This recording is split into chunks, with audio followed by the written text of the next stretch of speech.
Olá, amigas e amigos, estamos começando mais um programa Saúde e Companhia. Esse programa é apresentado por mim, Renato Silva, professor da Faculdade de Medicina, chefe da Unidade de Transplante de Fígado do Hospital de Base, e pelo professor Domingo Marculino Braille. O professor Braille, como todos sabem, é professor emérito da FAMERP e da Unicamp. E este programa chama-se Saúde e Companhia, porque nós sempre temos aqui na bancada algum médico com muita experiência em sua área que vai trazer informações para você cuidar melhor da sua saúde e da sua família. Hoje nós temos aqui o Dr. Rafael Musolino.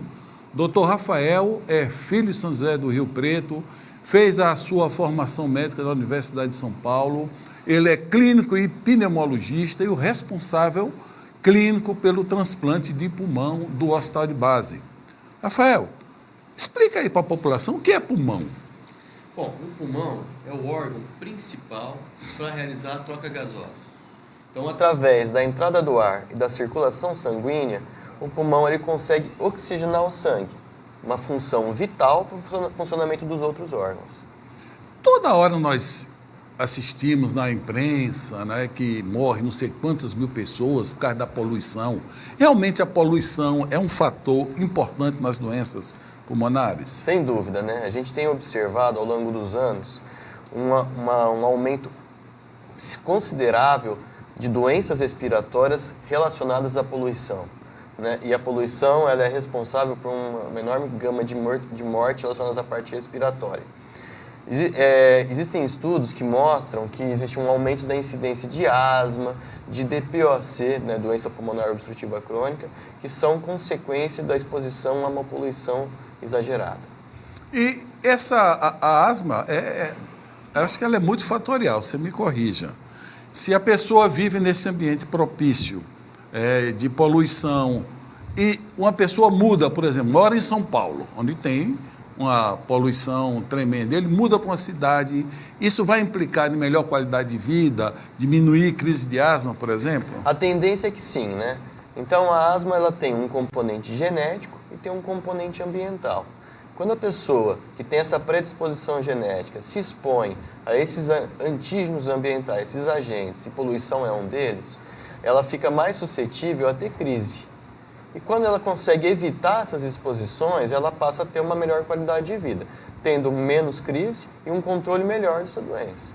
Quando você lembra muito bem, está existindo uma modificação no comportamento dos canaviais, né? Porque antigamente você tocava fogo em tudo e aí você lotava os pronto-socorros de gente com disfunção respiratória. Hoje a legislação mudou e tem se queimado pouca cana. Isso realmente na prática clínica você observa? Em relação aos poluentes, a queimada dos canaviais, parece ter tido uma diminuição na região. Entretanto, aumentaram outros aspectos. O fluxo de carro aumentou muito. A gente aqui na nossa região é entroncamento de rodovias e tem um fluxo muito alto de caminhões. Isso é muito responsável por um grande porcentagem da nossa poluição atmosférica. E tem queimada de área de pasto, de floresta, de áreas que não são do canavial. Isso, na verdade, não diminuiu.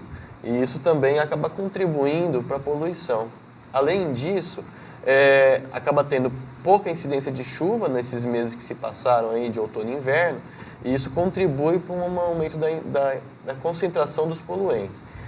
Chega nessa época do ano, tem dias em São José do Rio Preto que são tão poluídos quanto São Paulo. É mesmo?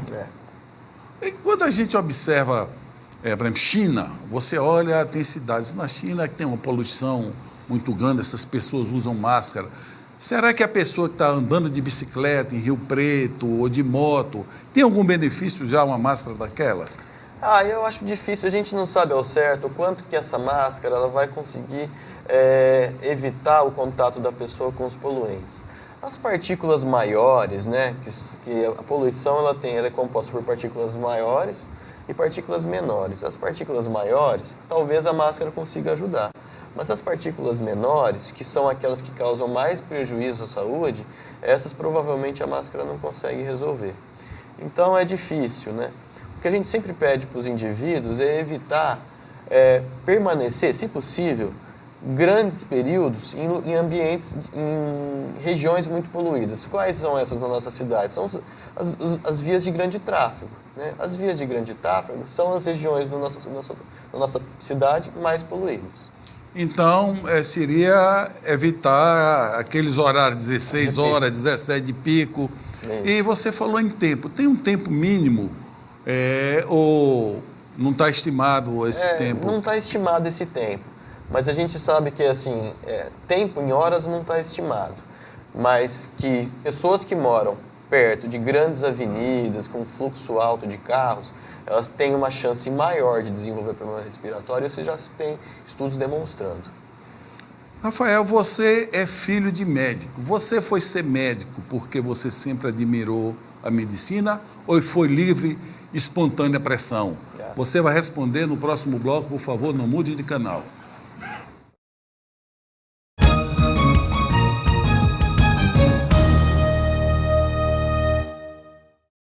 Itamaraty Contabilidade e Auditoria. 30 anos de serviço. Nem precisa dizer que vale a pena. Alcançamos todo o Brasil através da Rede Nacional de Contabilidade. Itamaraty Contabilidade e Auditoria. Inteligência fiscal é aqui. Seja sócio contribuinte da APAI. Ela precisa muito de sua ajuda. Colabore. Ligue 2136-1200. O bem sempre faz bem. Faça parte do consórcio solidário Javep em prol da APAI de Rio Preto e garanta vantagens exclusivas, taxa de administração reduzida e parcelas a partir de R$ 503. Você troca de carro com mensais a partir de R$ 503 e ao fechamento do grupo a APAI de Rio Preto receberá um Onix 0 km. Só quem é líder de vendas de consórcio Chevrolet no Brasil faz o bem para você e para as instituições da nossa região. Javep Chevrolet, há 50 anos andando na frente. Acesse javep.com.br e faça parte desse grupo solidário. Consórcio é Javep Chevrolet.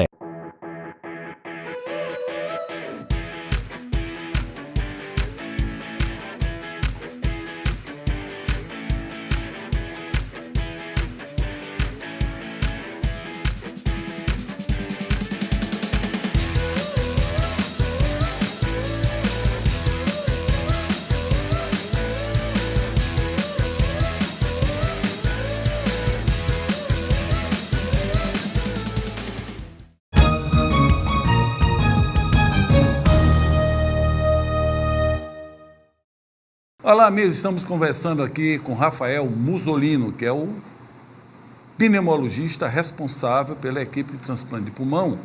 E ele é filho de um grande colega nosso, pneumologista aqui. Eu perguntei a ele se ele foi ser médico e pneumologista por livre e espontânea pressão, Rafael.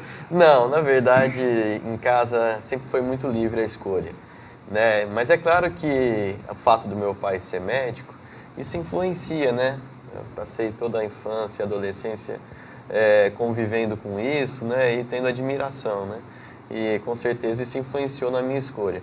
Mas sempre foi muito livre, não teve nenhuma pressão. Com o passar dos anos, a gente foi criando realmente um interesse pelo assunto e realmente quando eu entrei na faculdade isso se confirmou, ficou bem claro para mim que era o que eu queria fazer. Chegou em algum momento da tua vida tu pensar em fazer outra coisa que não medicina? Quando eu estava no colegial, né, eu tinha alguma dúvida, assim, né? Eu pensei em fazer... eu sempre gostei da área de biológicas, mas não necessariamente medicina. Até pensei em fazer alguma coisa relacionada à parte de animais ou a parte até de mais vegetal, tudo. Mas, na verdade, depois com o tempo ficou mais claro para mim que a medicina era o caminho melhor e que eu tinha mais interesse. Depois que eu entrei na faculdade, isso realmente não ficou mais nenhuma dúvida a respeito. E nesse período até a residência, um período longo que a gente passa por várias áreas, quando é que você decidiu, bem, médico e agora pneumo? Ao longo da faculdade, né, a gente, né, você vai tendo contato gradual com as disciplinas e com os assuntos. E daí, em relação à medicina, eu já não tinha mais dúvida alguma. E daí tem aquela segunda escolha, né? Em relação, dentro da medicina, o que fazer, né? Se eu vou na área clínica, na área cirúrgica. E isso ficou mais claro para mim no 5º, 6º ano, que é um momento que a gente passa maior tempo dentro do hospital, né? Que a gente chama de internato, né? E ali, tendo contato com todas as especialidades, para mim ficou claro que eu deveria seguir uma área clínica, que é o que eu mais me afeiçoava, que eu gostava mais, uma área de diagnóstico, né? E depois, ao longo da residência de clínica, a parte respiratória realmente me deu mais, assim, me despertou mais interesse, né? Antes da gente falar no transplante propriamente dito, o que é que evoluiu da pneumologia em armamento, em diagnóstico nos últimos anos? Bom, em relação a, por exemplo, as doenças intersticiais pulmonares, né, que é uma área da parte respiratória que evoluiu muito nos últimos anos. O estudo da tomografia de alta resolução, que já está aí há pelo menos uma década presente na medicina, foi fundamental para a evolução do diagnóstico e manejo das doenças intersticiais pulmonares, né? Então, isso foi um divisor de águas na parte respiratória, né, em termos de tecnologia incorporada à prática clínica, né?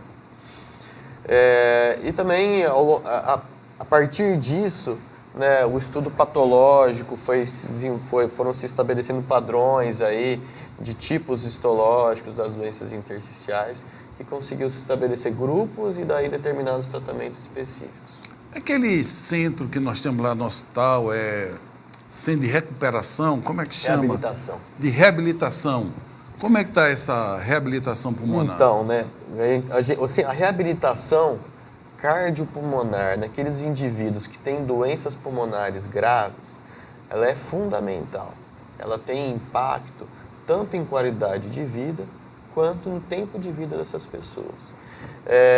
Como é que funciona isso?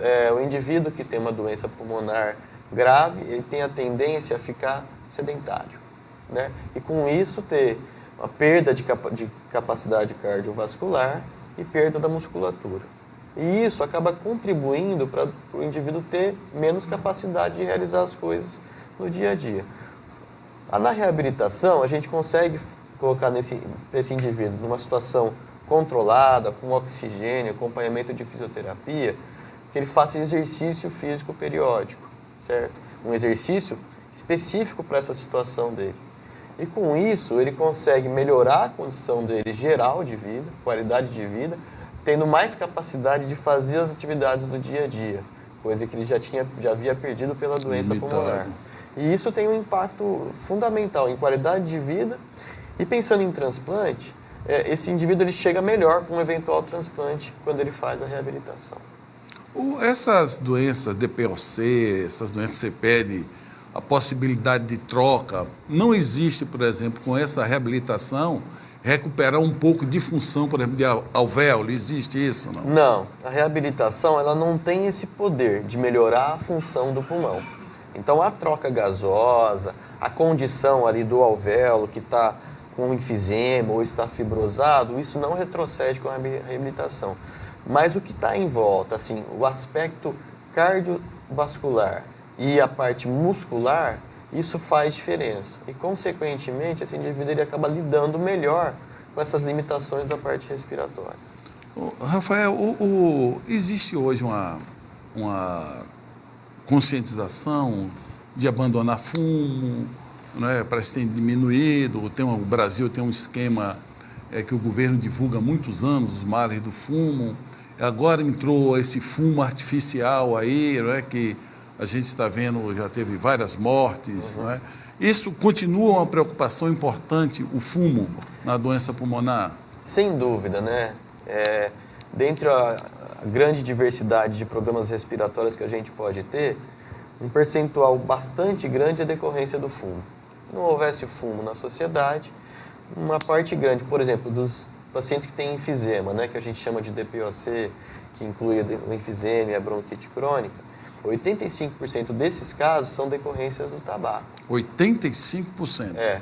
Aproximadamente. E a gente sabe que o DPOC, né, que é o enfisema, ele é responsável por um grande índice de internações e uma alta taxa de mortalidade. E se não houvesse o tabaco, ia ser uma doença rara, né? Então, a preocupação com a cessação do tabagismo e a prevenção, para que não deixe esse indivíduo iniciar o hábito tabágico, ela continua sendo fundamental e a medida mais importante em relação às doenças respiratórias.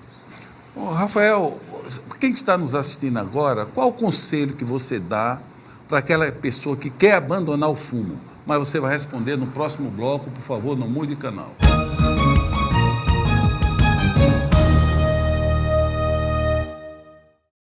Itamaraty Contabilidade e Auditoria. 30 anos de serviço. Nem precisa dizer que vale a pena. Alcançamos todo o Brasil através da Rede Nacional de Contabilidade. Itamaraty Contabilidade e Auditoria. Inteligência fiscal é aqui. O bem sempre faz bem. Faça parte do consórcio solidário Javep em prol da APAI de Rio Preto e garanta vantagens exclusivas, taxa de administração reduzida e parcelas a partir de R$ 503. Você troca de carro com mensais a partir de R$ 503 e ao fechamento do grupo, a APAI de Rio Preto receberá um Onix 0 km. Só quem é líder de vendas de consórcio Chevrolet no Brasil faz o bem para você e para as instituições da nossa região. Javep Chevrolet, há 50 anos andando na frente. Acesse javep.com.br e faça parte desse grupo solidário. Consórcio é Javep Chevrolet. Seja sócio contribuinte da APAI. Ela precisa muito de sua ajuda. Colabore. Ligue 2136-1200.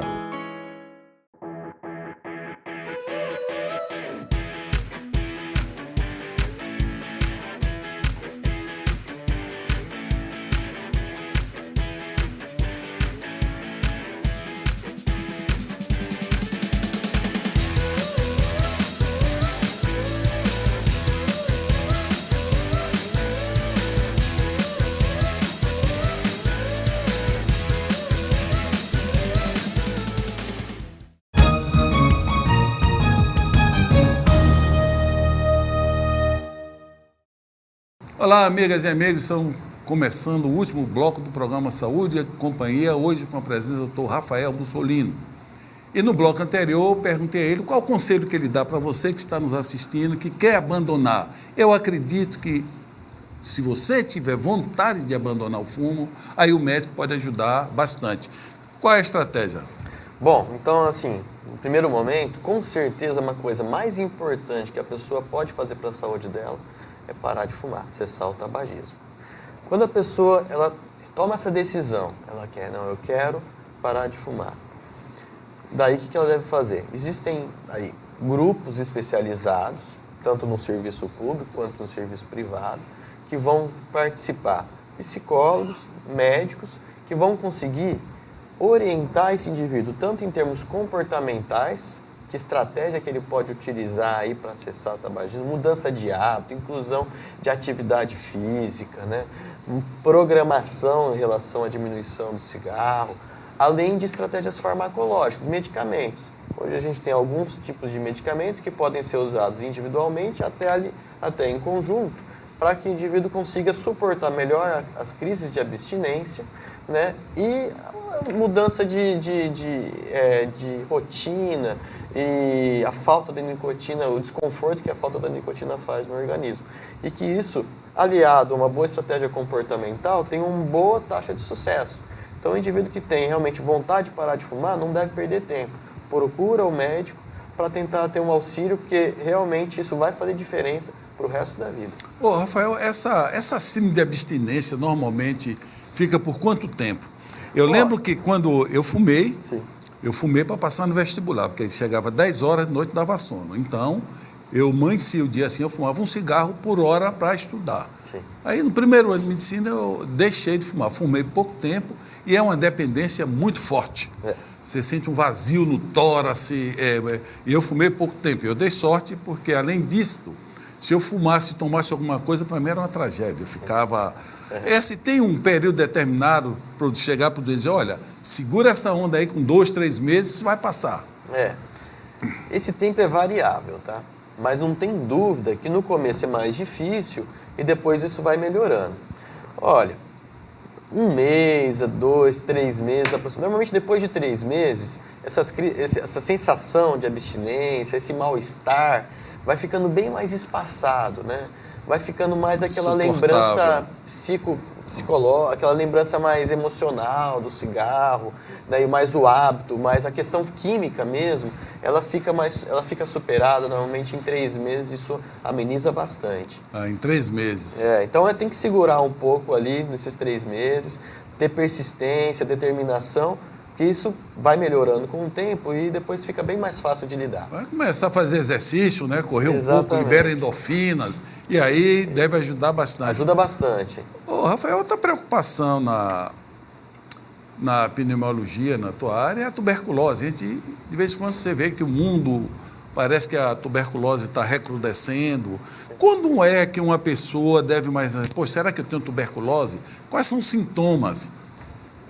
Realmente, a tuberculose ela nunca deixou de atormentar a gente, né? Infelizmente, é uma doença que ainda está presente no nosso dia a dia, do pneumologista, a gente vê o tempo todo pacientes com tuberculose. Bom, o indivíduo que está tossindo há mais de 3 semanas, é uma tosse que às vezes tem um pouco de secreção, pode ter um pouco de sangue na secreção. Além disso, que começa a perder peso, que começa a ter uma febre baixa, mais no período noturno, às vezes sua à noite. Esse indivíduo ele deve procurar atendimento para, entre outras coisas, descartar a tuberculose. Quando o sintoma se arrasta por mais de 3 semanas, não tem dúvida, deve procurar um atendimento médico para fazer uma avaliação. Rafael, você que é responsável pelo transplante de pulmão na nossa instituição, um dos poucos centros no Brasil que fazem transplante de pulmão, qual é o doente que está na hora, por exemplo, a gente chega assim, fica e diz, olha, quem começou a ter barriga d'água, ascite, vai e procura logo um centro para transplantar. Começou a ficar com o olho muito amarelo, vai procurar um centro. Qual é a informação que você passaria para a população? Dizer, olha, eu acho que está na hora de eu procurar um centro de transplante, porque meu pulmão está... Qual seria a clínica? Então, assim, normalmente, quem é o indivíduo que deve ser encaminhado para um serviço de transplante? Aquele indivíduo que já tem aí um diagnóstico de uma doença respiratória, seja um enfisema, uma fibrose pulmonar e outras doenças aí mais raras, e que esse indivíduo ele já está em acompanhamento e a limitação para a atividade diária já está bastante importante, muitas vezes até dependente de oxigênio, e que já se esgotaram as possibilidades em termos de remédio, de outros tipos de tratamento, né? Quando esse indivíduo chega nessa situação, que ele já está tratando acompanhamento regular de uma doença que a gente sabe que é incurável e que progride, por exemplo, o enfisema e a fibrose, e ele já está tendo uma limitação importante no dia a dia, já deve ser encaminhado para um serviço de transplante para começar uma avaliação. Porque o transplante não é da noite para o dia, então precisa ser avaliado, incluído em lista, às vezes isso demora alguns meses. Não pode deixar chegar na última hora para querer transplantar. Começou, limitou, o tratamento já está otimizado e não está melhorando, isso já deve ser um sinal para procurar um serviço que faça transplante. Não esperar dependência, já chega aquele paciente já com O2 domiciliar. Sim, às vezes a situação chega de tal forma grave para a gente que a gente não tem condição mais de ajudar, né? Então tem um ponto ótimo, nem muito cedo, mas também não pode deixar que chegar na última hora, porque às vezes na última hora não dá tempo ou não é possível fazer o transplante. Essa informação é vital. O transplante não é de uma hora para outra. Primeiro tem que ter, se vai transplantar o pulmão, precisa avaliar tudo. Pulmão, coração, rim, fígado, a mesma coisa. Isso não se consegue de uma hora para outra. Depois tem que ter a lista, tem a lei que tem que ser obedecida. Então, a coisa não é, está morrendo, vai para transplante, não é isso. Quanto mais cedo chegar, melhor, porque fica muito mais fácil para tratar. Rafael, nós estamos chegando no final do programa. Deixa uma mensagem aí para quem quer ter um pulmão bom para o resto da vida. Bom, é importante para se manter bem de saúde em relação à parte respiratória, não fumar, fazer atividade física e quando houver algum sintoma respiratório, procurar o atendimento o quanto antes, né? Faça um acompanhamento regular, porque às vezes algumas doenças se instalam de maneira insidiosa, então é importante ter um acompanhamento regular. Obrigado. Boa semana a todos, paz e saúde. Até o próximo programa.